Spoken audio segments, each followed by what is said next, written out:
पंचम अष्टम बोर्ड परीक्षा आरंभ हेले देवे सप्लीमेंटारी त्रुटिशून्य परीक्षा उपरे गुरुत्व आरंभ हो जाइए पंचम और अष्टम श्रेणी बोर्ड परीक्षा।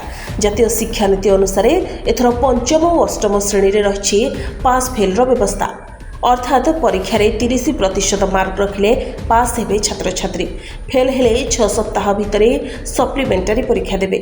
सेपटे त्रुटिशून्य परीक्षा परिचालना उपरे गुरुत्व देबाकू परामर्श दिया जाइछि। मैट्रिक बोर्ड भली प्रथम थर पई एथर अष्टम श्रेणी रे छात्र छात्री दैछन्ती बोर्ड परीक्षा। पास पई दरकार 30% मार्क कम नंबर रखिले फेल हेबे आ फेल हेले 6 सप्ताह भितर देबे सप्लीमेंटारी परीक्षा। सकाळ 7टारू 9टा एवं 9:30 ରୁ 11:30 दुईटी सिटिंग रे होछि परीक्षा। मैट्रिक परीक्षा भली स्ट्रांग रूम रे रहिछि प्रश्नपत्र। सकाळ स्वतंत्र सुरक्षा रे स्कूल रे पहुंचिथिला प्रश्नपत्र।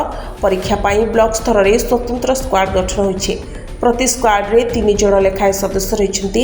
से भली जिला और राज्य स्तर रे मध्य स्क्वाड रहिछन्ति। प्रतिदिन 5 ରୁ 6टी स्कूल निरीक्षण करिवे एही स्क्वाड। समान भावे पंचम श्रेणी रे बोर्ड परीक्षा मध्य आरंभ हो जाइछि। पंचम श्रेणी पिलांक पाई 50 मार्क रो परीक्षा थिबा बेले सेथिरु 10 मार्क रो मौखिक एवं 40 मार्क रो लिखित परीक्षा होछि।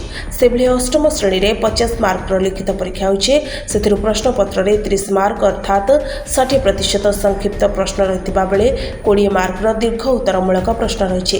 छात्र छात्री मध्य पाठ पढ़ा प्रति श्रृंखला और सचेतनता वृद्धि करिबारे एभली व्यवस्था बेस सहायक हेबो।